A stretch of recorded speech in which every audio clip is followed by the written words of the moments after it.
Hello, everybody, and welcome back to another episode of the Flesh and Blood and Bone podcast. Welcome to our freaky filmmaking episode where my dad, special effects makeup artist Tony Gardner, and I sit down with two amazing guests, director Chris Landon and writer Michael Kennedy. You might be familiar with their work if you've seen movies such as Scout's Guide to the Zombie Apocalypse, Happy Death Day, Freaky, of course, It's a Wonderful Knife, and most recently, The Drop. I'm so excited for you guys to get into today's episode. If you're a filmmaker, you'll deeply resonate with what Chris shares today. Originally starting in found footage horror with things like Paranormal Activity, and then diving into his first quote-unquote true narrative feature with Scout's Guide to the Zombie Apocalypse. Because I started in horror documentaries, I really resonated with what Chris shared about diving into his first big feature.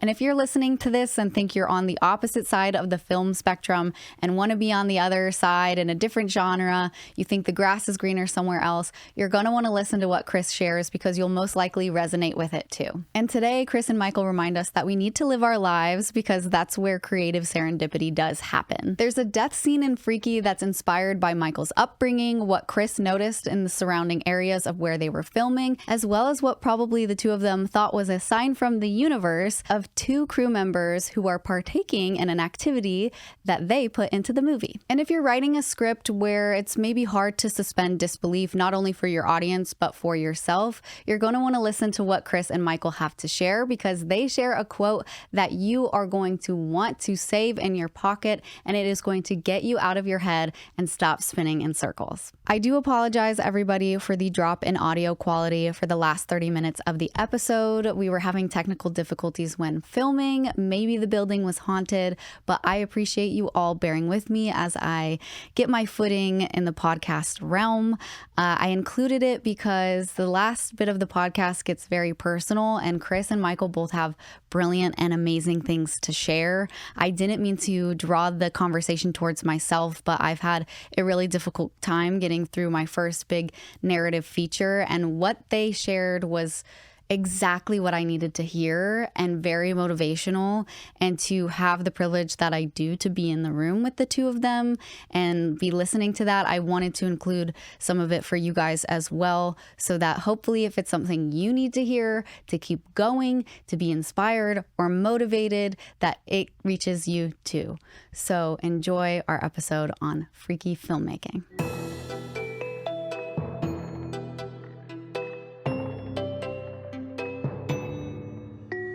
Thank you for being here. Hi. Just insert laugh track. Da-da-da-da-da-da. Yes. How are you guys doing? Good. Yes. Yeah. Very good. I've been so wanting to do an episode on Freaky because it came out over COVID, as you remember, and I feel like it didn't. What?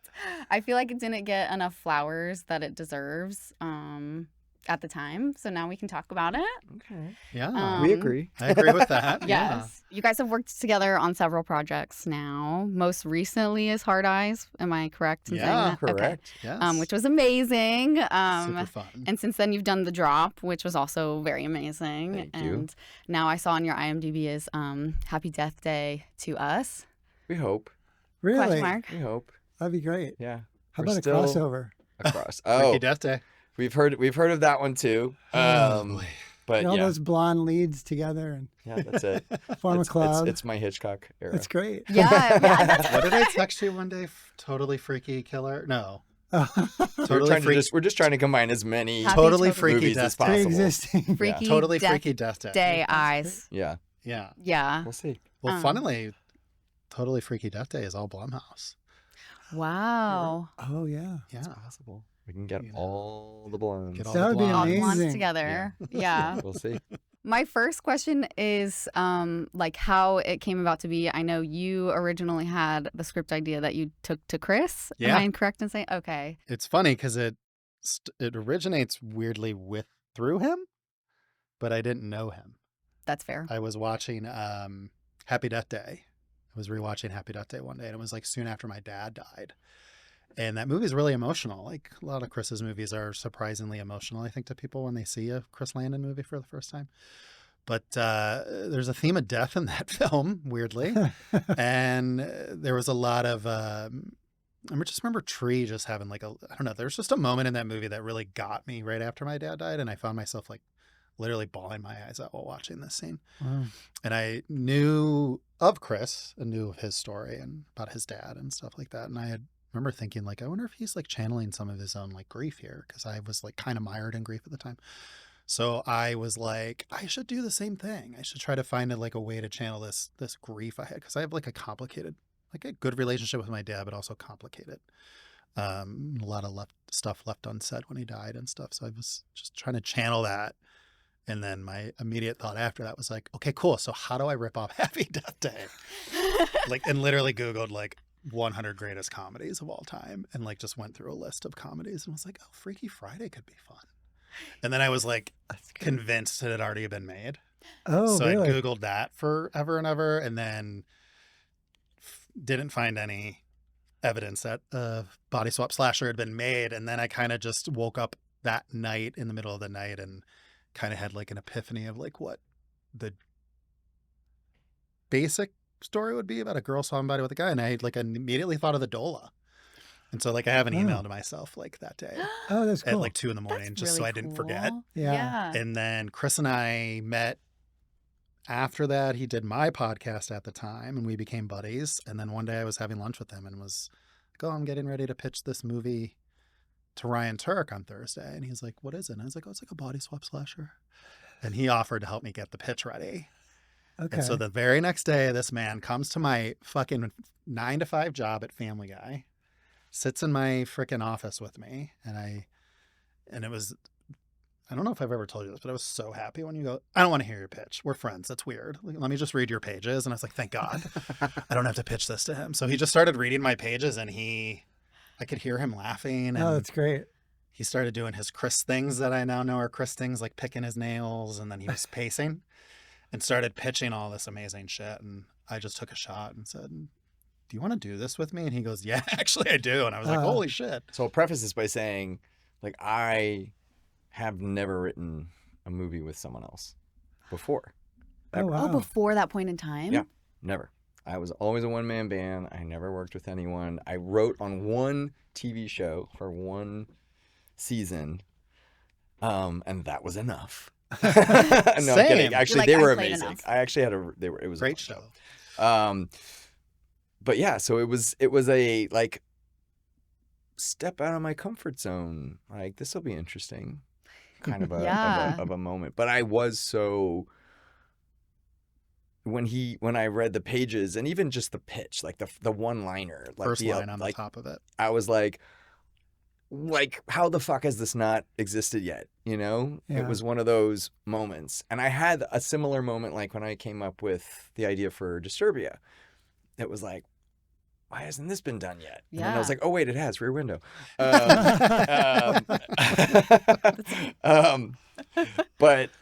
But yeah, I just was like, I just knew that being able to sort of like unpack all of these tropes and still do something that was really character forward Yeah. was Yeah. really appealing to me. That's the important thing. You could have all the guts and gore, but if we don't care about the characters, then what's the point? I mean, Yeah. you know what? There's a lot of movies like that, though. So There's some that are just Some are so fun, fun. and they're disposable. And Yeah. you, like, And that's the But point. you know it. that's yeah. the point. like yeah. most of the time you go, I'm not knocking it, but like most of the time you do go see like a Saw.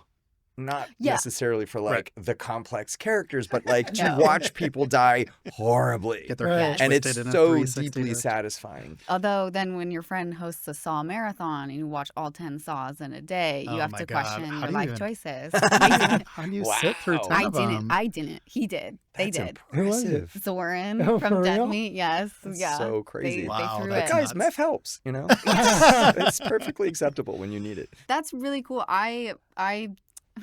I just directed my first feature film. So that was my first time writing with somebody, and you never know if you're going to jive. And Yeah. I think a lot of like, I don't know in your opinion, but like having the same tastes in movies in general and then horror, I think is like ultimately the foundation if you're going to get along well. I think it goes beyond that, though. I think you have to have a certain similar worldview. Mhm. I think you have to have a certain similar sense of humor in our Mhm. case. Yeah. And I also think, like what he mentioned earlier, is that we did have this sort of like foundational grief. Yeah. Something that both Part of still, Freaky as well, too. still authored so much of like Yeah. everything. I'm like a fucking. It's like I'm writing Disney movies because like it's always about like my parents dying, you know. But it's true because when you know like we're orphans. We're both orphans now. Yeah. Yeah. So like when you I'm sorry. lose your parents, and I lost my dad when I was 16, and it had a huge impact on my life.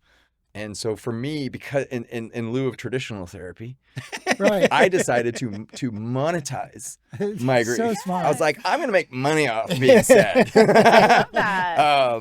And so I decided, that would be my therapy, and it's ever since. super helpful. Freaky's a weird movie too because like my dad's death started it, and then my mom died like 2 weeks before it came out. So like it's it's a bittersweet film. It can get Wow. Oh. sad thinking about it, but it's also like really fun. Yeah. Because like it wouldn't exist without those traumas and Right. And without grief them. and Yeah. so it's pretty cool. But I think Chris is right. Like we went in.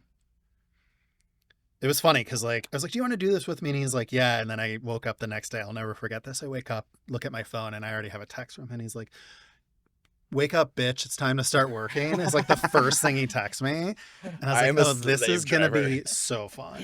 But like, I honestly never imagined that we would be sitting here 6 years later. Oh, yeah. You know, on like And movie Still night. talking about it. Still talking about it, but also like friends and. Yeah. Like we were friends already. I think that was important to it too. Like we were Yeah. friends first.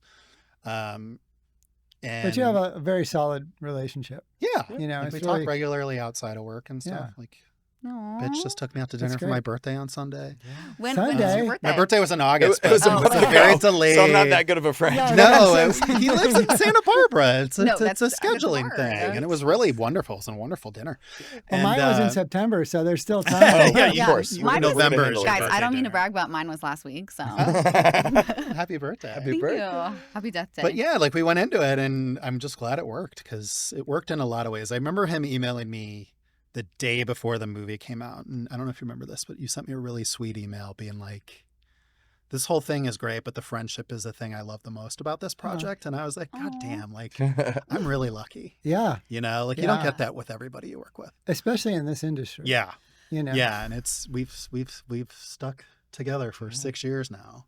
I think we both place a very, very, very, very high premium on relationships Mm-hmm. and the personal experience of Yeah. the process, Yeah. because you can't control the outcome. You can't. There's no guarantee that your movie is going to work. Still that it's learning going to that, and he perform. still has to remind me. You know, like Yeah. it happens all the time. And so for me, it's like, it's the journey, Yeah. not the destination, which is so corny, but it's true. it has to be. No, because it's the art of Because compromise. otherwise you'll just be super bummed out and you might Yeah. stop. Because Yup. it's hard too. It's so hard. So hard. personal and hard. Whenever Yeah. people ask me, like, what was your favorite part about Freaky? They always expect you to be like, oh, it came out, or like I this start- part of the movie. oh. And it's like, no, like making the movie was so fucking fun. Yeah. Like and I'm spoiled because that was my first project. You had Chris directing, runs an amazing set. You had Adam Hendricks producing, who's like, Yeah. met him on set. Who's Yeah. just like, just such a fun guy. Mhm. Yeah. You had the Ondahar twins running fucking design, and you had you doing the mask and all this stuff. So you had all these wonderful people, and you're just like, And your cast. We had Vince Vaughn and Vince Catherine and Newton. Catherine. Like I know. still talk. We still talk. And I still talk to Celeste. Catherine. We got a picture last night from Celeste and Catherine. They ran into each other in New York City. And they're like hugging. And they're like, "Hey, freak fam! Like, look what you know." Oh, Like that's great. Cute. Celeste said something to the effect like, "Thanks for bringing us together." And it's like, Aw. that's the kind of shit. Like, Yeah. how cool is that? Yeah. But it's Yeah. also it spoils you because Yeah. you expect every project to be like that way, Yeah. And it can definitely not be Oh. like that sometimes. and they're not Yeah. all like that. You You know. know? Minor. That's true. Don't mean to brag. That's but all the totally Christmas stuff. but like that's when I knew Hard Eyes was going to be good. Uh-huh. Is Yeah. when I went to set on that. I went and visited for 2 weeks, and the first day I was on set for like maybe an hour, and I text my husband, and then immediately I text Chris, and I text them both, being like, "This is going to be a good movie," because Oh. I could just tell, like it had That's very great. similar vibe. Yeah. Like Josh is crazy energetic, so Yeah. like the cast feeds off it, and then the Yeah. cast. I just remember Mason, Olivia, and Gigi bonded the way I remember Catherine, Misha, and Celeste bonding. So like I walked in on set and I was just like, oh shit, these people really love being around each other. Yeah, that's And great. you So could just see important. it being filmed. Yeah. You know, and I was like, oh, this is going to be a really good movie. Yeah. Yeah. And it was. And It is. was. It was. Still is. Still is. And I didn't go on set for. I know. Paradise, I'm bummed you weren't there. But I met everybody there were like back-to-back screenings for like 2 yeah. weeks. Yeah. We went to the God, they were influencer screening, you everywhere. guys. And so many screenings. So many. but like I became friends with the cast and I was never on set with them. Aren't they You the know, best? like They're just the I love nicest them. people. Yeah. So They're nice. just Did Just you go warm. to the Sony screening? Yes. The one we did at Sony? Or, yeah. Where it was like the cast, like it was like all their friends, right? At the Oh. Sony lot? I No, don't we think went so. to the one in Culver City, and then Josh and Olivia and Gigi, and then eventually I think Mason like surprised everybody.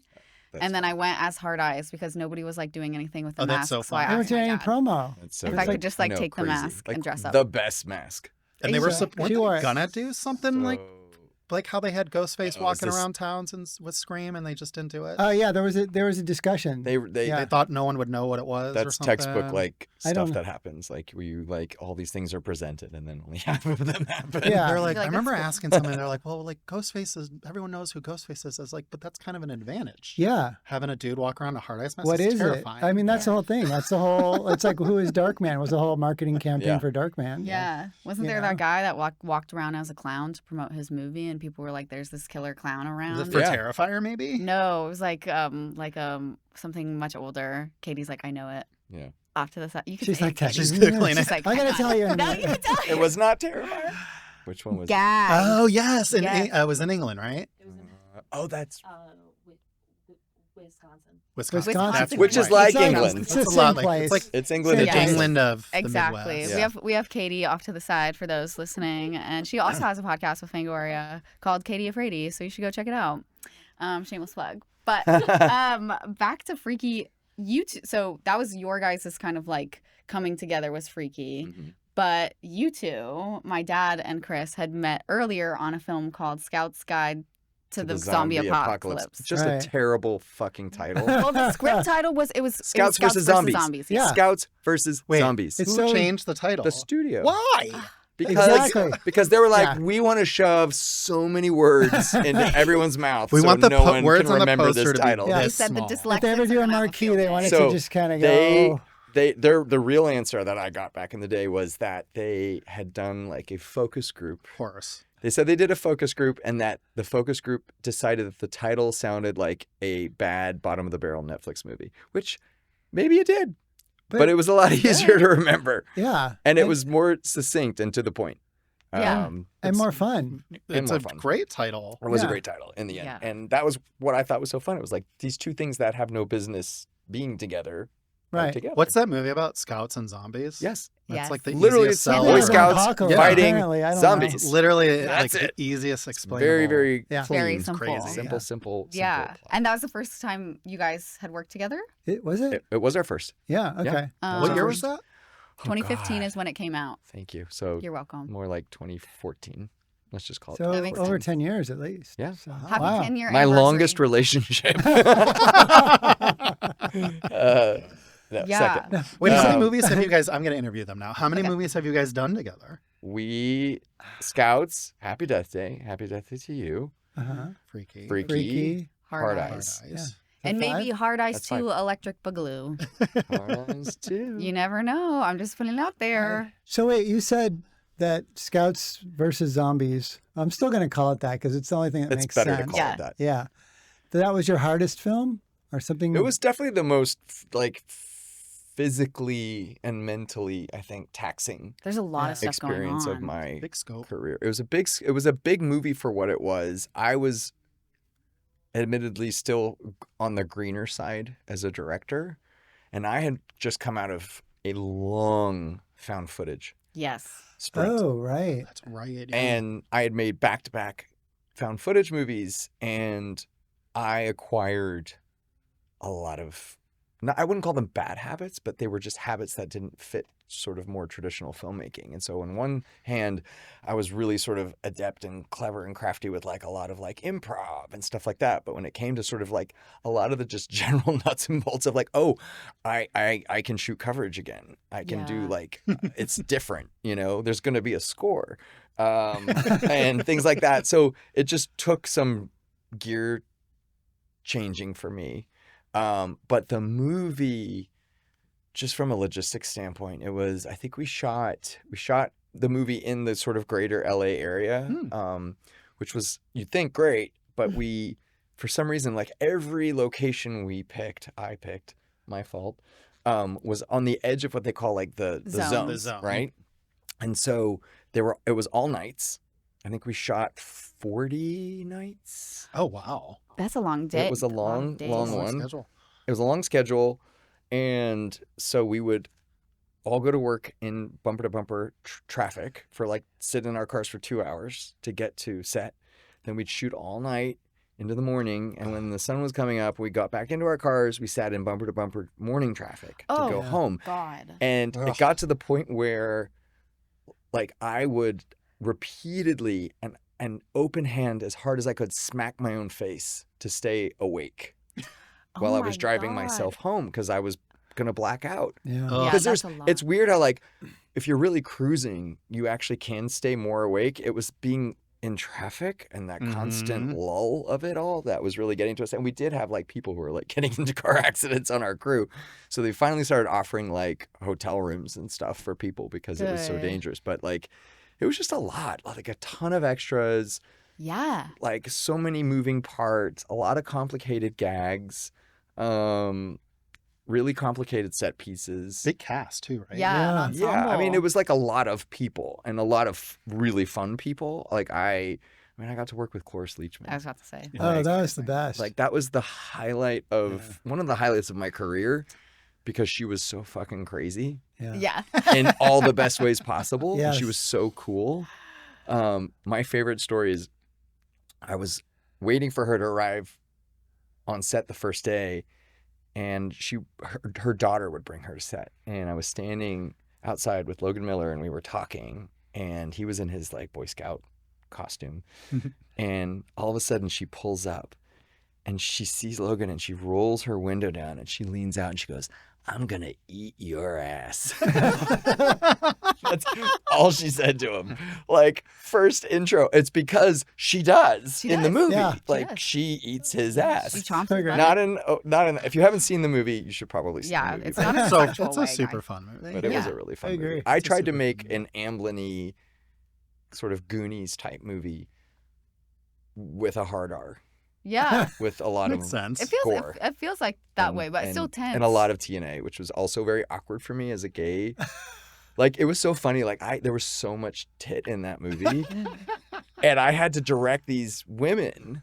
Like there was an opening like shower scene where like this girl was in the shower and like she's rubbing soap, lathering her breasts with soap, and I would have to be like on walkie or on like megaphone, be like, can you shake them a little and like you lather the left one a little more, and I would literally say like out loud to him like, I'm gay, I get no pleasure from this whatsoever, just keep going.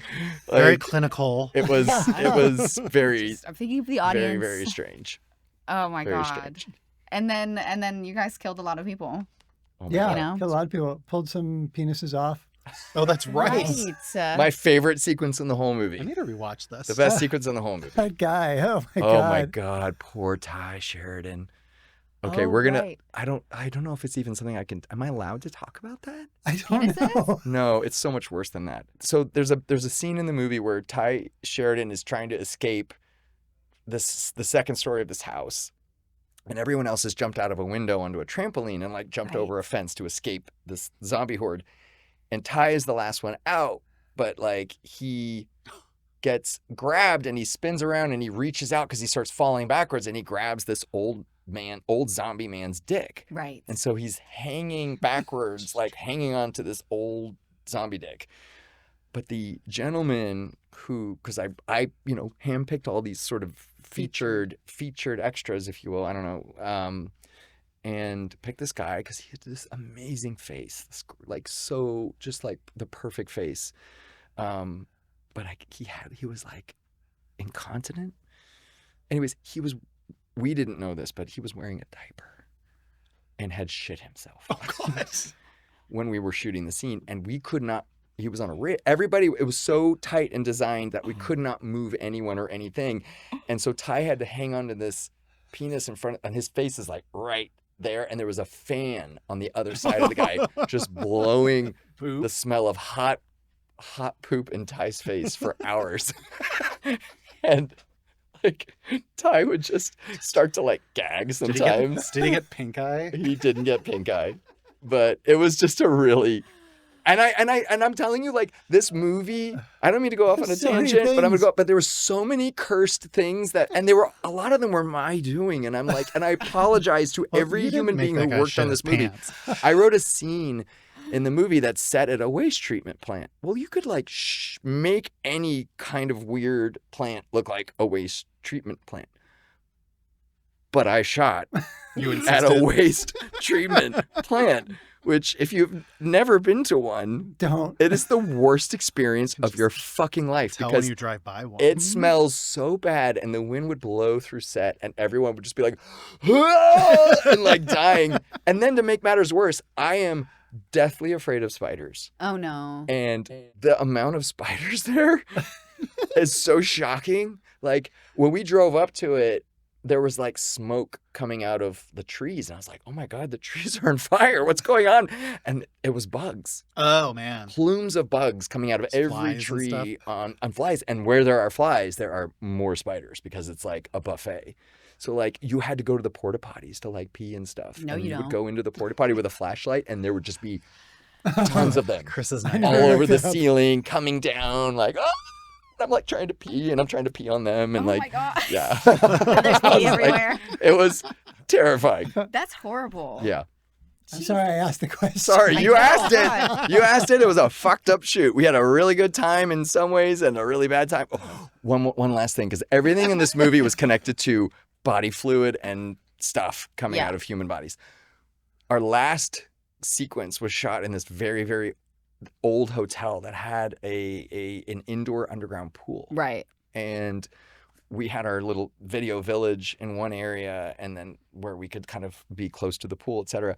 And one day we're sitting there, and there were hundreds of extras that day. And all the extras had gone to the same trough urinal that was the floor above us. And the trough urinal became so full with pee that it cracked the floor, and all the urine came through the ceiling into our village and literally came down on all of us and our bags. So we got literally Peed on. golden showered, Oh my God. like piss flooding. Like, so anyways, What a shoot. it was missed a that really one. fun time. Wow. Just a lot of shit and piss. Just a lot of shit and piss, Mhm. literally. Well, like It was a good start to a relationship. It was a very healthy Yeah. start. It really, I mean, it was all uphill from there. Yeah, Trauma no, bonding. truly. I feel like you maybe really went through the ringer on your first like really big narrative and like Yeah. got all the piss and shit out of the Out of way, it. Got it all out of the way. and like getting it back to freaky. Sorry. That was such a I'm sorry, tangent. I don't really have a segue after you said everybody got pissed on It's pretty gross. in freaky. Like where in the process with you guys, like did you ever, because I've had experiences with my dad where they like and brought him on earlier when they were writing the script to be like, what's possible to kill people in certain ways. Did you guys already have it set in mind of how you wanted to kill people in freaky? Okay. He has a weird knack, this ability to Yes. walk through an environment and pick out everything in that space that could kill someone and exactly how they could die and what the best angle. Wow. I'm doing it now. This microphone. Exactly. I I do. No, No, think but about that. you just seem to have a knack for that. It's fun. He Yeah. does. I wrote the opening scene first. Like I took the first pass at the opening scene of the movie, and I remember sending it to him, and he's like, "This is good, but bitch, we're gonna kill people with like a tennis racket, a toilet seat." And I'm like, because I was just like stabbing people. Oh yeah. You know what I Oh, mean? And he's like, no, "No, we're not doing that." You gotta get Stabbing. He's like, interesting. "These are all gonna be crazy deaths," and he like listed like 4 or 5, and they're all in the movie. Amazing. So that was like, we didn't even have. I think we had 10 pages at that point. Oh, So like, yeah, he like went in and took my pages, and then was like, crushed Kill, the kill, girl kill. with the toilet seat. And yeah. The I do wine miss bottle. though. We had from the original opening. Remember we had them fucking in a treehouse, Oh yeah. and they were gonna kill them. We were gonna get killed at like the girl had like a treehouse in her big backyard, and there was gonna be like a big death in there. We were trying to figure out. Sometimes you just like you think of things that are very sort of germane to a setting, and like what would I find there, you Yeah. know, Like a wine cellar. like Like a wine cellar. Yeah, I rich don't people have Wine cellars. I don't wine even know if a cellars. wine cellar was in like the opening at first. I'm trying to remember. Really? It's my favorite kill So good. probably ever. It's great. wow. It's a great In a horror tone movie. setter. It's gross and fun. And I remember some fun, like one of the things that's great about when you start making something and you start location scouting is that, you know, you will make discoveries on the spot where you're like, oh wait, like that's a great thing to use. Like I remember the house that we filmed in, Huge fucking house. giant Yeah, it house, looks- very, very big house. And we were in Atlanta, and then like we were walking around and like, I can't remember. I think it was someone in our group that like accidentally found a fur closet. Oh, right. And I was like, Oh. a fur closet. And it wasn't actually a fur closet. It was like a weird secret door that went into like another Went into a bathroom, I room think. and then into a bathroom. Yeah. It was like, it almost had no purpose except maybe to fuck with people. But I was like, that's so cool. Like she could She's gotta hide go in in a there. fur closet. He wouldn't know where she went. So you know Like, where she hides in the she opening? looks like she's The being fur smart closet. in the Yeah. opening. Yeah. So it was like, so writing to like that kind of stuff is That's also great. really fun. So that's something that the location provided for you. Yeah. That's so cool. Or like, for example, which is a sad thing, It is a sad thing. I know Um, exactly what you're talking about. but we had written the original, there's that great sequence in the movie where they go to that Mini miniature golf, the mini golf place Yes. that's all Oh. black lit and kind of spooky. And we had that was originally written in a bowling alley. oh, really? yeah. It was a bowling alley, but we had a very tragic incident occur on that set. We weren't there. It was the day before we were supposed to be there, so they were Set security was pre-lighting, there. but it was so scary and awful and upsetting, and also like, you know, it was just like, you know, clearly we're not going there. It was a Thursday night we were shooting when this happened because we were supposed to shoot there Friday. And we were sitting in Village like a couple hours later. I remember you being like, we're not sending my fucking crew to that location. But I remember sitting in Village and Chris was, you found. I did. I found it. the I, golf like, course started- on his phone. I found it on my phone. I was like, this place looks fucking weird. I drove there on a weekend to look at You it. guys did like a scout. Like We did 12 like a hours quick later or scout, and I something. went, and it was like, it was actually a spooky mini golf amazing. place. Oh shit! So Like that's a lot real? of that That's production real. design is real. There's a lot of added stuff. course. They added a Twins lot, did some great. but that additions. was the template. Like That's that was the amazing. foundation. like the of it. black light was part of. It was part of yeah, it. the black light The black was part light of and it. the spooky. It was like a It haunted. was a Whoa. haunted mini Mini golf golf. course. That's great. That's so perfect. Yeah. So But- I was like, this is meant to be. Yeah, because I think Yeah. we didn't we. I think they just canceled the next day of shooting, and I think you We guys went the next day. Yeah, we canceled Oh. shooting. because we had to be there Monday yeah, or Ooh, Tuesday or something. it was a quick turnaround. that's But, like, awesome. It sucks that happened, but like It was awful that the it happened. golf but it course but it was cool. better than I think anything that would have What a happened. bowling alley. We had a Yeah. cool thing at the bowling alley where Millie threw a bowling ball. Oh, Vince Vaughn would have thrown a bowling ball. There were Oh. some fun gags. There were some in fun there. gags with Yeah. bowling balls and pins and stuff, but the golf course ended up being it's great. It's cool. Yeah. It's got more Yeah. character. Yeah, it definitely like stands out too as far as like a set piece. Because I was watching that, I was like, that's such a good idea. Then it has black light and colors. Yeah. Like, It looked cool. it yeah. looked really cool. It was visually very fun. Did you want to ask about the cryo chamber? Oh yeah. So I had a question. Hmm. So here's the thing. Yes, it's possible. Yes, it is possible. It is possible to have a cryo chamber in your school. It is. When you're writing something like that, and because it is a cool death as well as something to spice things up, especially at a school, because you already have Alan Ruck's death with a saw. Yeah. And I had woodworking class in my middle school and high school, so I was super excited to see it in a movie because not many people do. Yeah. And so it's like, what else do you do? That makes sense. But also, as an audience member, I'm like, would they have a cryo chamber? But when you're writing it, is there ever a point where you're like, fuck it, the movie's about a freaking dagger that switches people's bodies, so who cares? So, in fairness to us and the movie, the high school that we shot at Yes. in Atlanta had a spin class. No way. It's a brand So, new high school too. It was It had like a fucking spin class, like a That's spin amazing. studio brand new school. in it. And one of the other things that I started to research and poke around was that, you know, a lot of these, especially I would say like well-moneyed Southern schools, are so deeply invested in their football programs Yep. Yep. that they provide Like cold the ice plunge, bath. Yeah. ice baths, When- like I actually found these things in schools. When anyone would give a shit online And about listen, that, most people would not know that because who the fuck's going to sit down and do that kind of wackadoo research? Right. But I did. Yeah. And so I'm not saying many, I'm saying Some- a handful, but they do, anyone, which is crazy. I'm from Ohio, which is a football state. You are from Ohio? We're from the same city. We grew up in the same exact suburb, but anyone that is from Ohio knows of Massillon Washington High School and Canton McKinley High School. They're major football schools. In fact, there's a documentary about both of them that Netflix did.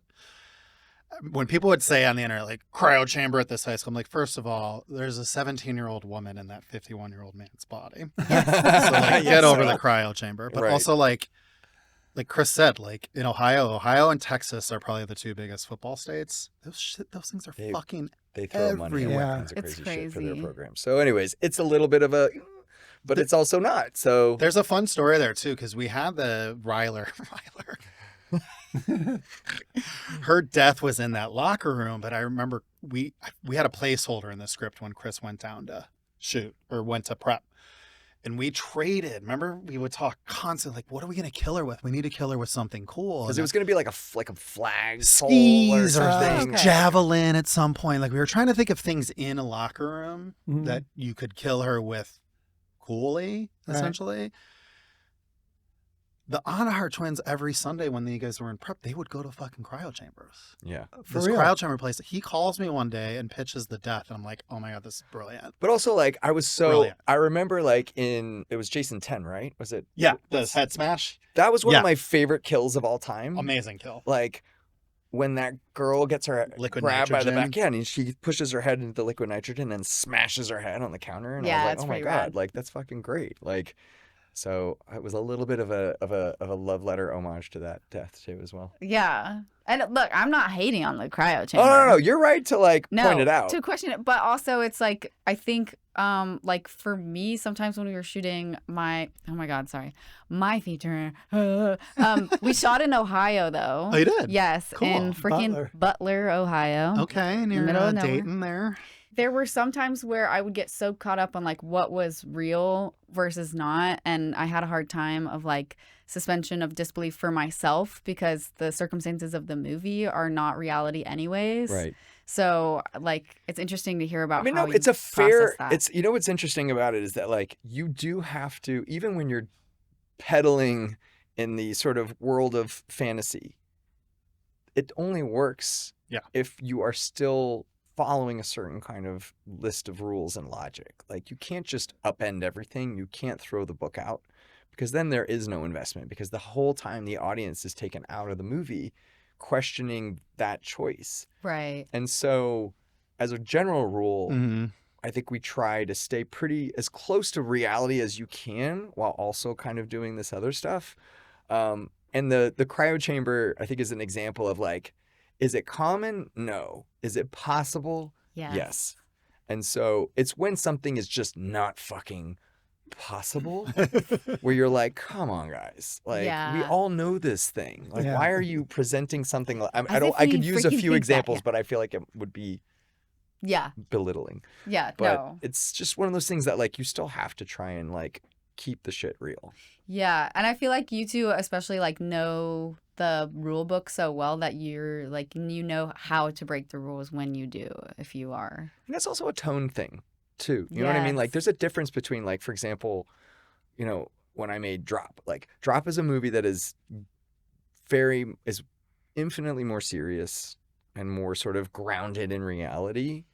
And so you don't have as much leeway and Right. latitude there. Like, in a movie like Freaky, you can Mhm. get away with Sometimes. some pretty You ridiculous can get away with Vince stuff. Vaughn making out with a little, little Exactly. boy. You know? Booker no, he's a Strode. teenager. Yeah. Booker, yeah. He's 18. He's 18. He's legal 18, He's but- legal 18. Yeah. Okay. That's true. I was 17. I was a 17-year-old senior. So I was too. Oh my gosh. I think if you, like Chris said, the emotional stakes are real, you can kind of do anything, Yeah. but you Yeah. still got to ground it in some sort of reality. And have a Yeah. good Yeah. actor to Yeah. Yeah, Catherine Make it- Newton's amazing. I would always take, on umbrage with people giving Alan Ruck's character a little bit of shit, being like, no teacher would do that. I'm like, bitch, I Oh. had that teacher, and that's why we fucking killed him the way we did. Because Alan Ruck is literally based on a teacher I had in high school who, in front of my entire class, mind you, I went to an all-boys Catholic high school, asked me if I was light in the loafers in front of the entire class. So that There's some motherfucker mean-ass killed teachers and out He there. asked you that? Yes, in front of my entire class. All boys. Just mean. Yeah, mean there's, motherfucker. There's some mean ass teachers, And, and by the like- way, most people have had them. Yeah. Like, Yes. Yeah. that's He's crazy unbelievable. for I'm like, anyone. is he? Like, Yeah. you I ever met a remember health PE teacher in teacher. high school? Yeah. They're the football coach. Yeah. 95% of them are crazy. My first screenwriting teacher stood in front of our whole class and on our first day and was going like this. And we were like, what is she doing? And so if you are only listening to this, it looks like I'm Flipping pancakes. flipping. It looks like I'm flipping pancakes. And she goes, this is how you flip a hamburger. And this is what most of you will end up doing with your lives. Holy shit. Really? Yeah. That's so rude. And she subscribed to this notion of like, she thought it was important for her to be sort of like the champion of hard truths, of like cold water on your head, because the business was hard. And so like when we had to pitch our first, like part of the class was pitching an idea, like pitching a movie, and she just destroyed you. Like multiple students cried. One girl Wow. ran out of the classroom crying. That's probably I why would. this woman is in She the classroom let and not you on a set. have it. And she really thought like she was giving you vital tools to survive in the industry. But it turned out she was just a fucking mean monster. Yeah. Yeah. You know, like, okay, sure. All Holier right. than There's some thou. people that just are like that. Like They my thrive very on it. first agent, I remember him telling me I had pitched him these 2 ideas. And he's like, neither of those will sell. Nobody wants that shit. So I dropped him. 6 months later, sold one. It was I wrote a pilot for the CW that year. It didn't get picked up, but I wrote a pilot. And then the second project was Freaky. Really? Told me Fuck no one's that gonna guy. want that. No one's That's gonna want that. great. Yeah. And That's it was the biggest literally Did Did 6 you email him after the movie came? Eat shit. I've never said anything to him, but I swear to God, every time I have a movie come out, I think of him and I go, I hope Dude. he's seen that. you ever drive by his ad. I house? hope I don't know where he lives. But Find I out. I'm always Chris. like, I hope he saw my name on that fucking poster. He did. Zach. He did. When he told me that about Freaky, Chris and I were writing it like less than 6 months later. Wow. Or That's maybe fantastic. it sold That's it to Blumhouse amazing. 6 months later or something. But do you find that motivational though? Oh, fuck yeah. When people tell you can't do it? Yeah, Yeah. I love getting that. I do too. To a He certain told me I degree. would never make it as a feature person, that I should stick with television. Really? And it was totally the opposite. Like, I'm Wow. not a TV person. So I'm glad I He's a didn't listen to feature him. person. Now TV's you guys were in writers' rooms, I was in right? one, yeah. So it's like how many writers? On Like, my that's show, understandable. I was on a cartoon, on an adult animated show for Fox, and those staffs are big. I think on mine there was 18 of us. Oh wow. 18? That's a lot. Mm, I think there were like 10 to 12. How do you It was get a anything network done though? show. With Well, it's like and again, I can't speak too much to the process since I only did one season, but it is, they will, you as a group, you sort of break, mhm. the arc of the season Season together. Like together. you kind of all group think tank it, and then you get assigned a piece episodes to of- write. I see. Individual episodes to write. So I had an episode and another writer an episode, and Got it. but it's really tricky because in this particular case, the pilot and the guy who wrote the show just had a very specific voice. Oh. And it was nearly impossible to be inside of his head and to figure out what it was that he actually wanted. That's tough. And so you kind of felt like you were just sort of doing busy work for no good reason. Wow. Very, very little of You're like there anything that because anyone you wrote ever appeared Have to be. in the actual show. When you guys write together, do you pass back and forth? Yeah. Is it like you'll work on it and then you'll like That's a good question. leave We- it? Yeah, we have kind of We assign Mhm. chunks. chunks. We Oh. start together.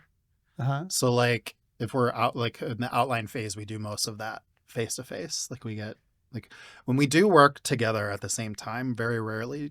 Well, even now that you're in Santa Barbara, like we'll still get together. We still meet in person. So we'll Oh, Yeah. that's write great. Very outline rarely in Zoom person. We about it. outline together. Once that's done, and it's a very detailed outline. It's a scene-to-scene outline. It's not like, we'll figure this out later. It's like everything is there. And Yeah, then- our outlines are so detailed that we can write the script faster than we outlined. Yeah. Oh, really? If that makes sense. Very Yeah, the outline cool, takes yeah. longer. Yeah. But then we will I'll say, okay, you take this section and then I'm going to do this section. And then we both write them and then we swap them. Yeah. And then I go over his stuff and he goes over my stuff. And then And we know fuse each them other's together. strengths too. Right, So right. like, I always know like if it's going to be a really big sequence, especially since Chris is directing, 9 times out of 10, Chris will just say, I'm going to take that sequence. I'm going to do the first pass on that. Got it. Because we know each other's strengths, like of what scenes you should like. Chris is always really good about going, I'm going to take these 3 and why don't you do these 2? Or you do that one because of this. Or I'll be like, can I take that? Like, and we'll even do that too. Can I have that scene? Yeah, because sometimes you feel a certain sort of affinity Mm. toward one scene or another for some reason. Or characters. Yeah. Yeah. Yeah. Yeah, like, and it's worked for us. Yeah. You know, Freaky started as like kind of like, I don't know if we ever went into it saying this is a one and done, we'll never do this again together, but it kind of went in just being like, it was See almost how it like an goes. experiment in a way. Yeah, And it just See if keeps it works. keeps going, Yeah. that's great. which is great. I love it. I love that I don't think a lot of writing teams have this where like, we know too usually like when a project comes across our desk or if we think of something that we're calling the other person oh, and going, this is an us one. that's great. Yeah, Or because if we it's, both this write is mine. our own stuff and then we Yeah. write Produce. stuff together. And I love that we have the freedom too. Like I've pitched some stuff that I think we should write together, and he goes, you know what? I think that's a you movie. Got And it. I love the honesty of like, yeah. you know, like Hard Eyes is a great example where that was Chris coming to me with the project that they wanted him to do, and But I was like, this has our name written all like over this it. is a Yeah. this Like I at need least to, our Yeah. plan for it because it Yeah. wasn't what it was like yeah. When you first got it. you when we mean? first got it. Yeah. And I was like, ooh, but like this could be like full tilt like Yeah. rom-com, but keeps getting Fun. invaded by a slasher. And like I don't think a lot of people do this either. Like he went to Spyglass and goes, I want to bring somebody in on this with me. Oh, that's great. You know, so like that's great Yeah. because like you just that's a huge trust. and we had a thing. lot of Yeah. We had a ton of We had fucking so much fun writing. and I knew writing that too. It was a lot like freaky in the writing process where I'm like, we're writing a really fucking banger of a movie. Oh, you Yeah. could you feel can, you it? can I could feel it. that they were going to make it. That's great. I think we just knew like it was so much fun to write. Sometimes I do think that's like it Huge. doesn't always work out. Yeah. I've written plenty of scripts where I was super, super, super proud of the script, but there are too many other opinions and forces at play. I mean, our action movie. Yeah. We had a great We time. had a- We're like, yeah. we're Really? It's never not, that's not done yet. gonna- That's not done yet. That still exists. No, we have but an like, amazing action movie. But I'll use an example. Like I wrote one of my favorite scripts I've ever written was for my Arachnophobia remake. Oh, really? It is still one of my favorites. I also have to remind myself that like this is True. a business. And when Yeah. you are asking people to give you The business of art. millions of Right. dollars, they become more uncomfortable with risk. Right. They're very risk averse. And when you start to kind of delve into stuff that feels like you might alienate a certain sort of segment of the audience, they obviously, and understandably will sometimes either do an about face or panic and sometimes it's stuff that you can overcome. Sometimes Right. people lock arms and like, you know what, we still love it and we're going to go for it regardless. And we're going to take Oh. a swing and we're see going to what go for it and happens. see what happens. And then other times they're like, no, this is just too, It's too risky. this is too risky, too scary, and we're not going to do it. I think that's something that I liked about Freaky was like there was an openly gay friend and like I had a gay friend. I have lots of gay friends, first of all. I had a gay friend in college who is exactly like Josh. So I was just like, this is amazing. And then there's also like such a bigger discussion. Well, first and foremost, I would be remiss if I didn't mention that as a very small, petite woman who gets told she can't do a lot of things in life and like people think that they can take advantage of somebody small, especially a woman. It was so awesome to see a story where Catherine Newton's character gets to find out what she can do in a body that small and like feel really empowered by the end. So that was really awesome to see. I felt like it was made for me in some ways. And like even in the woodshop scene with Alan Ruck's character, like she gets thrown off. The butcher in Millie's body gets thrown off and she's like, oh shit. But then you see her like wipe the blood off her nose and she's like, a challenge Yeah, for once, like- 'cause Yeah. I'm usually this 6 Totally. foot man. Exactly. It was Yeah. like, She this goes isn't ape coming as shit. easy as I thought, but I still want it. Exactly. But also like the butcher had like such an amazing, like realizing how a quote unquote weakness, Yes. Oh, it became his strength. yeah. Yeah. Right. Being Well, in he like used this it. little body, totally people thinking like, oh, harmless. Yeah. Right. But it's A like, really bitch, I interesting can- Opened thing a lot about of that, doors. though, Yeah. a really interesting thing about that was that at a certain point in the right before we were starting to film the movie, there were some people who said that they did not want the ending. They didn't like the final The family confrontation. Really? The Yes. mom and the Millie and her Yes. sister and her Oh, mom. yeah, because I guess technically you could have cut it after she's at the ambulance and Yeah. her and Booker finally kiss. And then the And they kiss. kiss, and that was the That end of was the movie. And literally they the- argued that was the end of the movie, and what we argued back was no, she has to win in her body. Just a win in her own Yeah. body. She can't win in his. I love That that. doesn't. That's not the arc. Would literally be like, It's an this is the incomplete arc thesis for of her the character. movie. Yeah. Is her winning inside Yeah. herself. Yeah. Also, we so were like, do you really we had want an to unnamed cop to be the person that killed the butcher? Yeah. Like, it's not even And it Nyla. wasn't even just that it was Millie winning, but it was also like that the three of them together. did it together. Yeah. Yeah. And that was also really important to us. You Yeah. know? Well, and the that- mom completed, like, none of them would have had a completed arc. Mom, Right. So Right. be Coral's arc never got completed then. Yeah. And Right. Charlene's arc never got completed then. They just And get then- dropped off to the side. Yeah. And then that fucking last line. Yeah. Imagine that last line not being the line of the movie. I am Yeah. a fucking piece. Like, Oh, yeah. But it was so fun because like it was one of those great moments. Not like you're like trying to like prove someone wrong or like I don't go into it with any sort of like baked in animosity. test like, screening though. but it was fun to go to have a test screening and to hear an audience react to the end, Yeah. Oh. Cheering. which is when you're Awesome. like, oh, Yeah. okay, see, it Yeah. works. And then in the focus group, which is like 20 people, right? Some of the men, but all of the women, they asked them specifically about the ending, and literally every female's hand went up. Went up. That And they like liked it. many of them were like, because I think he might have even, the guy who ran in the focus group was amazing. I think he might have even said, do you need the ending? Like, I think he might have like been asking around that note. And all the women were like, yeah, dumbass. Like, you need, They wanted you that want ending. her to win. That was the most terrifying test screening I've ever had, only because It was also um, like day one of COVID. it was COVID.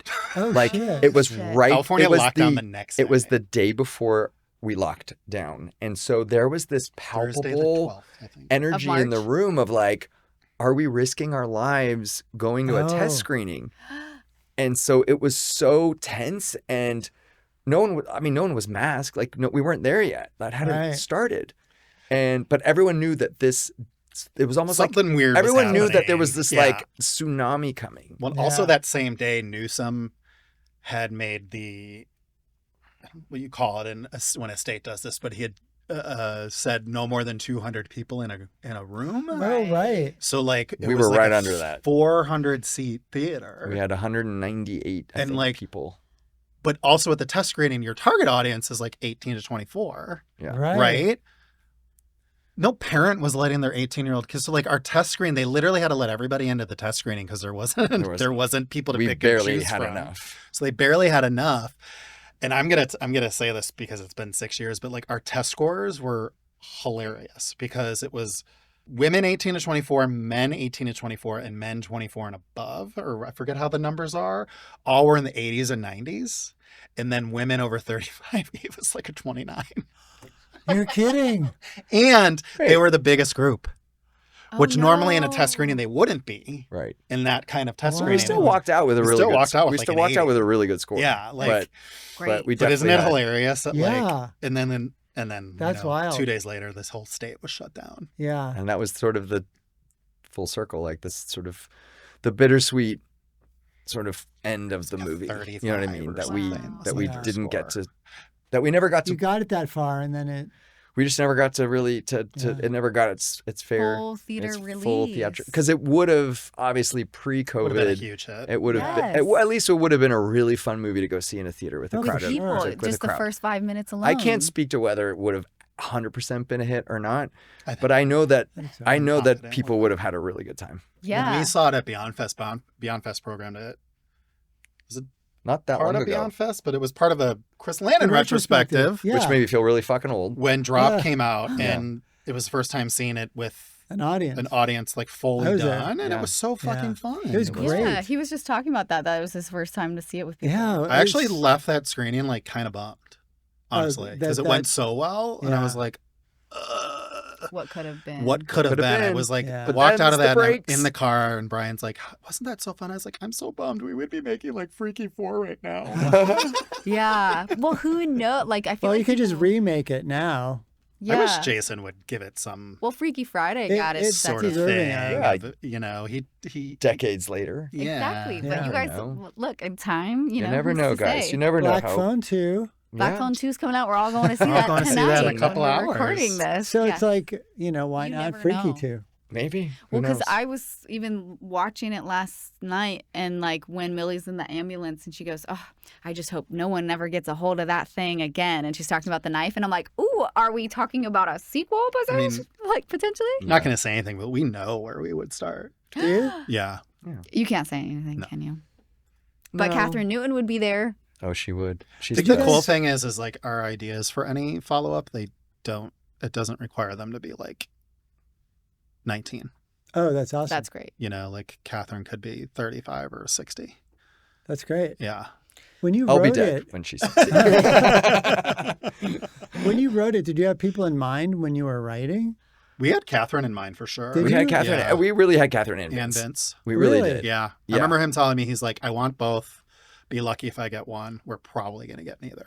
Yeah. Because that's How it goes. Yeah. how it usually Yeah. goes. Yeah. So to get your 2 first choices was a career first, and probably maybe it's already over now too. No, I'm kidding. But especially the butcher role was really tough, just because there aren't a lot of Can't people think out of there anybody who else that can play can that. Yeah. who have the physical, the Yeah. imposing physical stature of Vince, but also the unbelievable dexterity. Like, he can be menacing and scary as fuck. He can be absolutely hilarious, but he also is a deeply emotional person. Oh. And so like Yeah, he was. he got there were a couple takes in the dressing room scene where like he was overwhelmed with emotion, where I actually didn't use a lot of it because he just got so moved by some of it that I was like, okay, we're treading, like, he was in the moment, which I Yeah. thought was so beautiful, but it was treading into a tone that wasn't For the movie. He fitting was for like the that in the movie. car sequence too. Yeah, he. Yeah. Oh, He yeah. had moments on set. I remember him in between takes asking you, like, you and Michael were talking about this. Can you remind me of it Yeah, again? yeah, Because yeah. we were talking about our sexualities with Vince a lot about that scene. Yeah. Yeah. And he like really, like, he took it fucking serious. He's a That's great. hyper intelligent Yeah. person. Yeah, because you And worked with him as well. Hyper. And hyper. Yeah. But and just hyper. The No, thing but like I liked about his performance with that him and Chris worked out really well with it. I think if you put 100 actors in that role that aren't Vince, 99% of them would have played it like Rob Schneider in The Hot Chick. Oh, campy. Yeah, Mincing super campy and over like the top. yeah, and just like, I'm a girl, Jessica. you know, and Yeah. like Vince played it so understated. Yeah. It's a really No. brilliant Yeah. performance. You Yes. really Great. follow him. And one of my favorite things about the experience making that movie, because this is something that I think more people today should try to do. Like, Vince is a person, he's very bright. He has great ideas. I got some of my best notes from him when we were in the process of, when we were in pre-production. He had great script notes. But he's also a person, like, he's different. Like, he's very conservative. Mm-hmm. He's It's not shy. and he's not shy about it, and he talks about his politics and stuff like that. But like, one of my favorite things about making that movie was that we would all he never sits in a trailer. He's always in Village. He's always on set. Yeah. He's always on set. He's always ready. He's always there. And we would get into these sometimes heated Very conversations, Philosophical, political but conversations. never to a degree where you lost respect for the other person. Never to the degree where you were like, I'm walking away from this person. I hate Correct. you. Yeah. Like, and sometimes, I mean, did anyone change anyone's mind? Not really. But did you hear them out and kind of process and listen to it and kind of think about it? And maybe sometimes you saw a different angle that you didn't see before. Sure. But I just like that, like, at the end of the day, despite our differences, politically speaking, and in other areas, we all join forces creatively. and That's made really something cool. and made something that we were all super proud of together. And loved, like the kids would come to set on their days off. Right. Yeah. But I and feel hang like out it's because something they loved yeah. each other and they liked Vince. Like Vince, like to Yeah. his He was credit too, hysterical. with them. He would sit in that director's chair just off to the side watching. And There were days I would they'd piss do my notes pants and stuff. laughing because of him. Just so nice. But he had, Celeste especially, I felt, and same with Misha, they both were pretty green Yeah. as far as feature films went at the time. Now they're both like stars. But like, I remember Misha one day being like terrified of improv. And then by the end of the shoot, Oh. was like obsessed with it. Catherine Oh. too. Catherine's like, Vince is teaching me things I never Vince was a knew were great possible he was a great That's teacher. to great. do on set. He was a great mentor and a great father teacher. figure in that sense. But the bigger like Wow. angle that I'm getting at is that like I also think as a country we used to do that. Oh, we yeah. had- definitely we- a less We had our differences, fractured Right. time. but we still came together Yeah. to get shit done. Right. You could have a Right. conversation. And that's Well, what and- this process was like. And I just was like, it really did resonate for me because things obviously only got worse I after think COVID. what you said too, Right. like there was some like heated discussions sometimes between Yeah. takes, but like no one Yeah. ever got mad. No one disrespected the other complained or, person like- or judged them. And I will say this, I Wow. will say Vince didn't quite understand the nuances of sexuality as much. And I think it was just purely out of the fact of like being a straight white male Yeah. over 40, quite frankly. Right. Growing up in Chicago and living in LA most of his life, like he didn't fully understand it. But there were times where like he would go, "Oh, I never thought of it that way about Shut certain things." Like he up. may never like completely changed his mind or whatever, but like the thing I really loved about him, he wanted to know everything about you. He did. He wanted to know my life story. He wanted to know what my parents were like. He wanted to know what it was like growing up gay in an Irish Catholic family. And it was never like purely, and it was a true interest. That's Mhm. cool. The You best know what I actors are mean? curious. Yes. Yeah. The And best I actors really, are like, curious people. They're innately curious people. and like, sure, people are mad at him 3 months later when he was shaking Trump's hand at the Super Bowl. Oh, he did. But Sorry. like, I remember turning to my husband at the time and going like, I don't know, man, that's just the guy he is. Right. he would He probably would shake any anybody's president's hand because Yeah. I know meeting him for 6 months, it was the office that he was shaking hands with, not the person so much. Like he respected the office. So if it was Right. Obama, he would have done the same thing. Right. That's really important. Pain in the ass though too. What? Yeah. Vince, yeah. No, he was. He was so fun to work with. He's really though. fun. Crazy He's- guy. That's really interesting. but like How'd you end up with Alan Rock? Oh my yeah, God, luck. he's so nice. Luck. another Luck for Clevelander. Ruck. Is he? Parma. Never you went serious? back. Graduated high school and kicked out of Cleveland and hasn't been brought back That was since. That's kind of so me. funny. Yeah. Yeah. Yeah. How Um, did we? end up Alan. doing- Alan Is was. that a, He was. is that a Terry idea? It was a Terry idea. It was also like obviously was a big fan of Succession, and then there was just something about the idea of Cameron from Ferris Oh. Bueller Right. growing up to be a fucking asshole of a teacher that I thought was really funny. We had as a piece of casting, it was really funny, and like Yeah.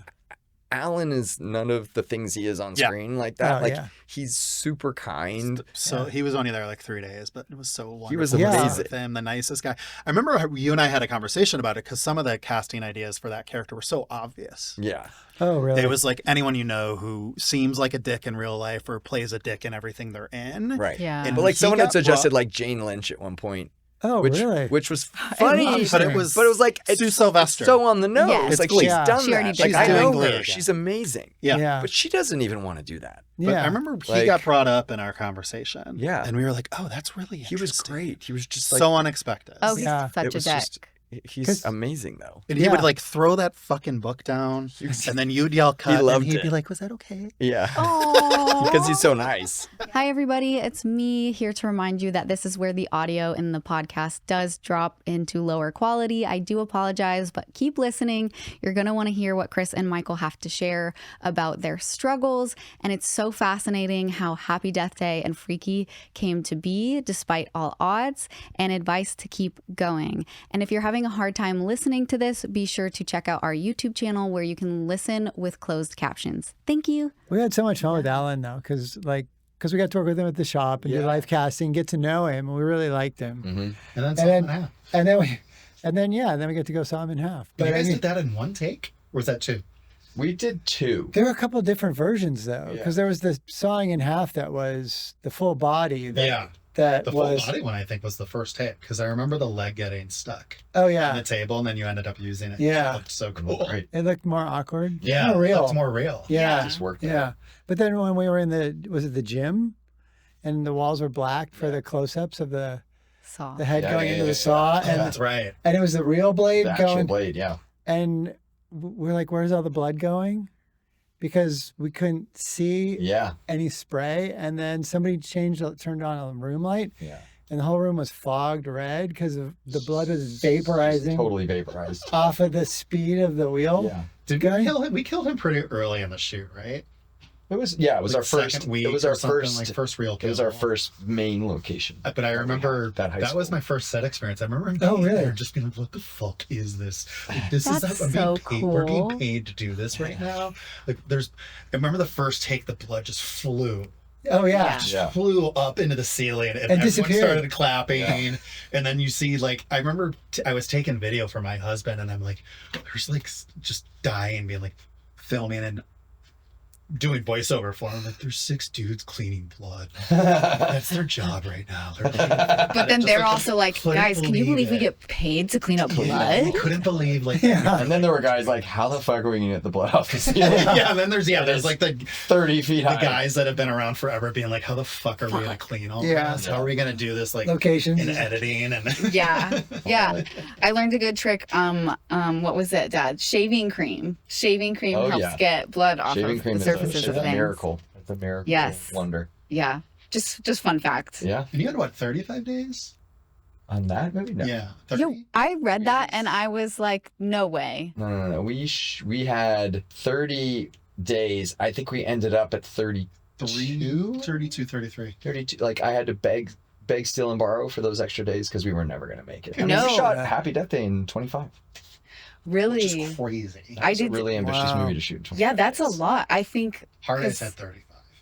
Oh wow. Which still seems like it It's- sounds No. like a lot, but it's not. It's not. It's not. No, We there's had just so much. 22 on mine, and I wanted to fucking die. Want to know how many we had And- on It's a Wonderful Life? How many? 18. How did you do Are you that? serious? Oh my god. It was, I don't know, well, watch the movie. And they're It's That's a solid B. It's so But hard. It's so hard. It It's was so either hard. 21 days and no Justin Long, or it was like 18 days and Justin Long, and you need And, like, Justin You're kidding. Long. Part of the reason we got our money was by casting Justin Long. So it's almost, we didn't Whoa. really have a choice.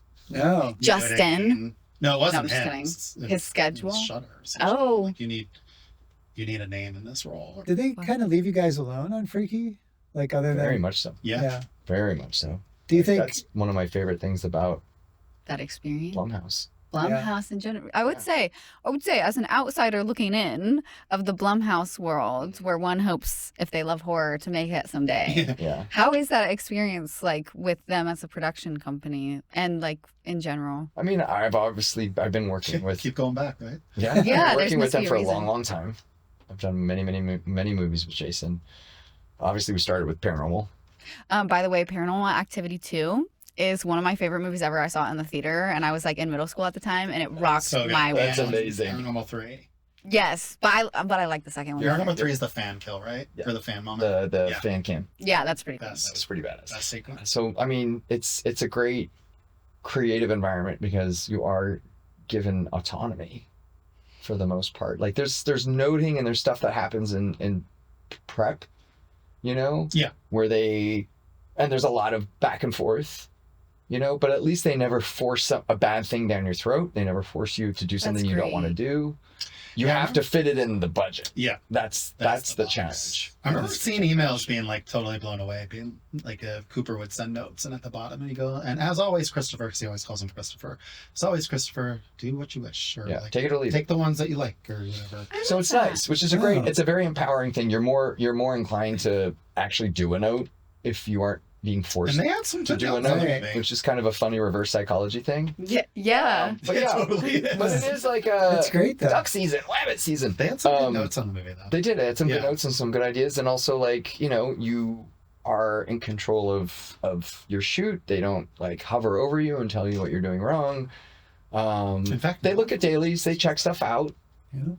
Also, editorially speaking, you do have your director's cut like you're supposed to, but there isn't a lot of meddling after that either. Wow, that's really cool. So it's always been a really nice process because they do trust the filmmakers that they work with, I believe, and they're a company that was always down to take a gamble Yeah. and to go for something that maybe a lot of other people wouldn't. Freaky was a freight train. Like Chris and I started writing it in February or March. We sold it to Blumhouse in May. Chris was shooting in October. Are you serious? Yeah. That's crazy. So like it was Very I fast. remember Cooper had no fucking clue who I was when this all went down. So he brought me in for lunch like a week or two later. First thing he goes, okay, who the fuck are you? What was that? And then the second thing he goes, you know this will never happen again. I go, yes, Chris has prepared me.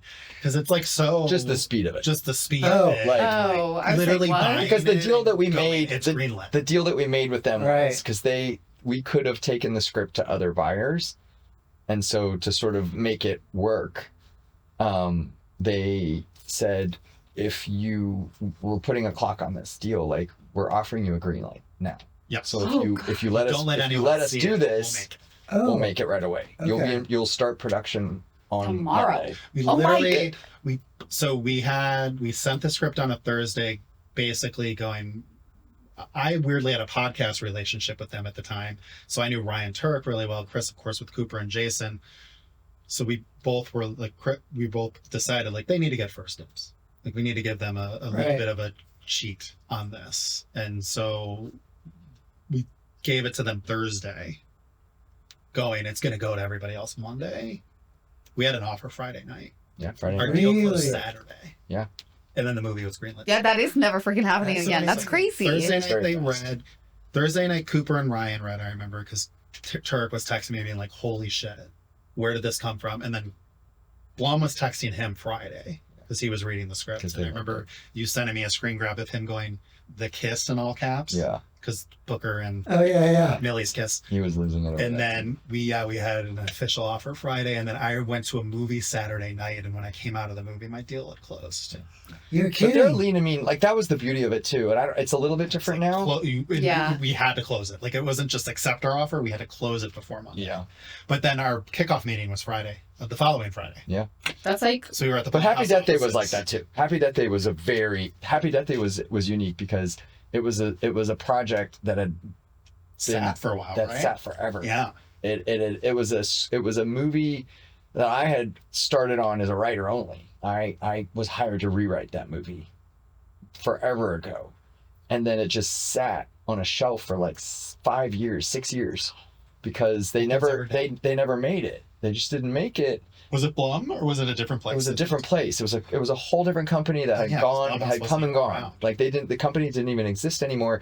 And I understand that they were about to like take the name and the concept and they're going to turn it into like a web series back when people made like a web series. yeah.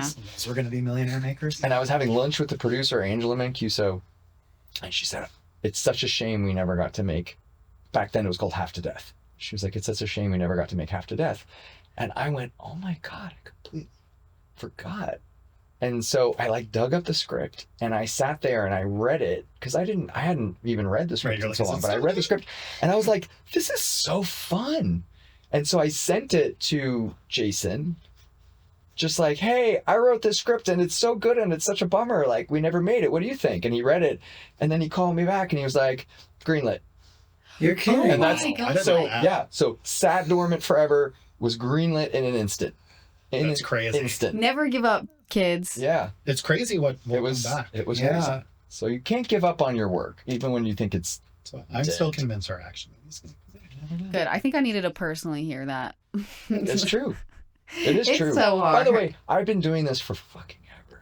And I feel like I still hustle and struggle Have to. as much as I did before. I don't feel like I've ever like reached a point where I'm like, I get to cruise now, or people just send me shit and I'm great. It always feels like a struggle. And it always feels like it's going to either go away. Well, and weirdly, it makes you feel like you got to do more. Sometimes. Like you got to create more than you did before. Yeah. But it always Wow. feels like it's always about to implode or go away forever, my poor husband has to listen to me talk about how I'm never making another movie again and that I'm done. I had that moment last week with mine. All the time. Oh, for real? I'm never going to write again. No one's ever going to buy anything. All the from time. me. But it's also like the thing that keeps you hungry and keeps you excited and keeps you going, I think, too. Because, like, I don't know what I would do if I ever reached some point in my career where everybody was like, whatever you want. From a personal standpoint, too, the failures are great. Yeah. Like, think about it. Like, No, they're not. in some ways. Like, first of all, if I had listened to my agent at the time True. about Freaky and just said, oh, he's right. Like, that's not a viable thing. I'm just going to throw it away. Right. But also, like, the show I was writing on, I was determined that was going to be my future. I was going to be writing on an animated series for Fox for 20 years because it was by one of the writers of Family Guy, and it was going to turn into Family Guy, and it was going to run for 30 years. And I was going to be set. And it was not the case. I actually really disliked the experience. Nothing against like Mark, who ran the show, great guy. It just, TV wasn't me. Right. And I came out here for war. And had that show got picked up for a second season, I never would have written my pilot for the CW. I never would have met Chris. I never would have done a podcast for Blumhouse. I wouldn't have had the time. Right. I never would have thought of Freaky. Like all these things like I can connect everything in my life career-wise to that fucking TV show getting canceled. Wow. That's and like, cool. sure, maybe it would have lasted 20 years and I would have been a success working on a TV show for 20 years. But I often go, probably wouldn't have been happy Yeah, you wouldn't doing have that, you know, like, so like, I remember at the time being like, what am I going to do? Like, the show got canceled. I'm never going to get hired. I couldn't get in another room. I didn't work for like 2 years. Like, all the money I'd saved from that show, I had like eaten up. I was broke when I met my husband. First of all, I don't know what the fuck he was thinking. I was 3 months sober and had no money and I had no job. Part of like what Chris was just saying, I remember sitting there talking to my husband and going, I don't know how to do anything else. Yeah. I'm not going back to Ohio. Oh. No, I lived there for You know, 2 like, months. And I just remember going, I don't know how to do anything else. So I guess I just keep doing this. And then like, it was still 5 years later that Freaky sold. But like I went and like, thank God my boss at Family Guy and I got along, and she needed somebody for 2 weeks to run a desk. Ended up being there for 4 years again. So like I had a lifeline, thank God. And that's what I always tell people like that are in between writing gigs, and like, don't be afraid to go get like a real job. Because like the self-confidence I got from having a steady paycheck and being able to get sick and go to the doctor was pretty wonderful. Yeah. But like, I still laugh being like, Chris Landon used to come to the Family Guy office and sit in my fucking cube and write 5 pages over an hour of my lunch. It's like how we were writing Freaky at times and stuff. Wow. So like, I don't know, like in my own little way, I guess is me like saying, yeah, like don't give up, because like you never know what's going to happen. You never know what's around the corner. It's like crazy like to think I was working a full-time job. I literally took a sabbatical from Family Guy to go to the fucking Freaky set. And then I sold a pitch on set at Freaky. And I called my boss and gave my 2 weeks. They literally were like, you can take 3 weeks to go to the shoot. They were so supportive. That's great. And during those 3 weeks, my deal closed for this next movie. So I called my boss. And I remember everyone on the set was like, you got to call her. You got to call her. Don't wait till you get back. Do it now. Do it now. And so I called her and she picked up the phone. She goes, you're quitting, aren't you? She knew. And she goes, I'm so sad for me, but I'm so happy for you. She, like, I loved working for her. I was a very good worker. Like, she didn't have to worry about this department. I ran the IT department. Oh, really? Okay. But you know what I did? I went back and did my 2 weeks. Good. Mid Freaky shoot. Did my 2 weeks of Family Guy and then came back for the last 2 weeks of the shoot. That's great. And this wonderful guy was sending me pictures. Oh, from Saying, set? like, you're missing this today. I thought you want to see this. Or there would even be a day where he'd be like, I wish you were here today. I know. I need the moral support. I need But everybody I think has that story. I had, you know, I got lucky very early in my career and got like my first writing job when I was still in college. When I was 19. And it was a fluke. And then suddenly I had an agent, and I was like this 20-year-old kid with like an agent, and I got all these jobs, and I botched all of them and burned my career to the ground in a very short period of time. Baby. But I also just came to the conclusion that I was like, I'm actually not cut out for this. Oh, Really? I'm not That's I'm not good right. enough for this. And you moved to Austin. And I moved to Texas. I gave up my career. Not Texas. I got dropped by my agent. Austin, Okay. Texas. It's different. But I moved to Austin, and I was starting to study to get my real estate license, Shut up. because I was like, I'm personable. I can sell houses. I can do this. But I didn't know anyone, and I was so lonely and in a very deep depression. And I wrote a TV pilot, which I'd never done before, because I had this idea, and I sent it to a producer that I knew, and I asked her to read it just to get feedback, and I remember in the email, I was like, I don't know if I even know how to do this anymore, but could you just read this for me and tell me if it's awful? Those were my words. Sounds wow. like you. And then I sent it to her, and then like, she was like, yeah, sure, great. And then I didn't hear from her for like several weeks. And so I was like, oh, fuck, it's so bad. This must be so bad. And then she called me out of the blue. She's like, I'm so sorry that it took me so long to get back to you, but I sold it. Oh, you're kidding. Yeah. I didn't know that. Yeah. And I go, what? She goes, yeah, I sold it. They love it. CBS wants to buy it. Oh my God. And so I was like, what the fuck? And I flew back to LA and worked on this pilot that No never got shit. shot. And Hour long? hour long. And they changed it in so many ways that it was unrecognizable, and they never made it. But while I was going through that process, I had, in my spare time, I wrote a spec which called Disturbia.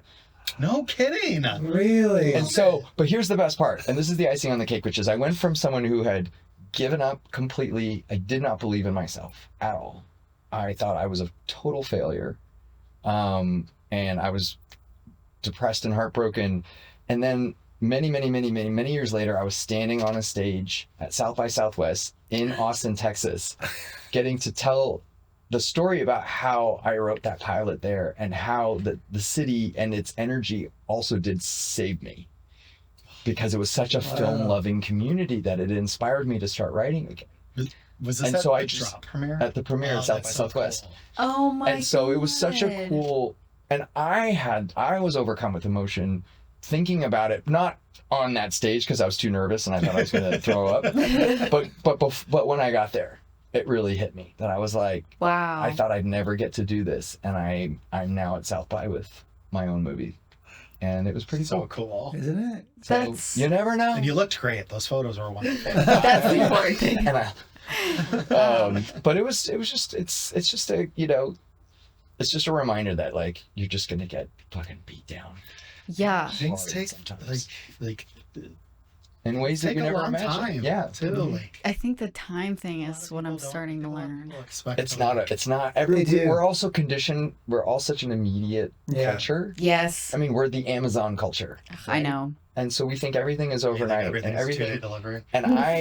And I believed it more than anyone in the beginning because I was fucking 19. And you had all this And it happened. success at first. And it happened, and I was like, "This is how it happens." This is how we get And made. then the universe was like, "No, it isn't." Take it away, bitch. Sit down. And sit down, have a big seat. It's when I tell Take a that long nap. some people misconstrue it and go, "Wow, like success happened so fast for you." I was like, "I lived here 10 years before that happened." It's not overnight. It's not overnight.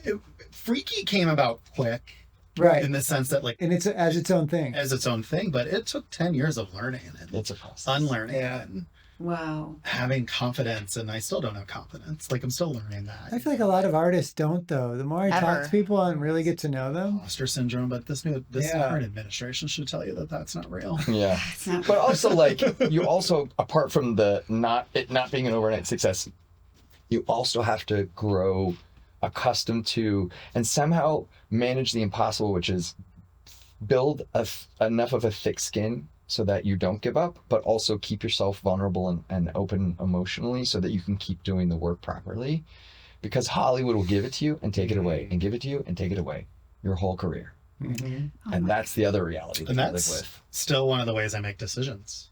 is it? Does my like heart flutter when I think about a project? Yeah. If it doesn't, I'm always like, Everything does kind of unfold as it's supposed to, even when it seems like it's really hard to believe that. Chris actually has had that philosophy, and I've learned that from him since I met him. Is like, I remember talking about casting. I was like, oh, that's a bummer. He always, to this day, will be, I guess they just weren't supposed to be in the movie. Like, it's such a great way to look at things. It's like you just said about the journey being more important than the.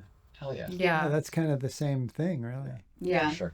I'm so grateful that you guys just shared all of that because Aw. I've had a really tough time on my feature. And I've questioned if I'm good enough to be here, if I'm strong enough to be here. I think this is hard for a lot of people, but vulnerability is a huge thing. And just the fact that you're being vulnerable this way right now tells me you're going to get past this moment Thank and you. keep building to what you are. I mean, I just think there's something about being vulnerable that shows a strength. It is And strange. without that strength, you won't get past Oh, this moment, and Thank you you. clearly will.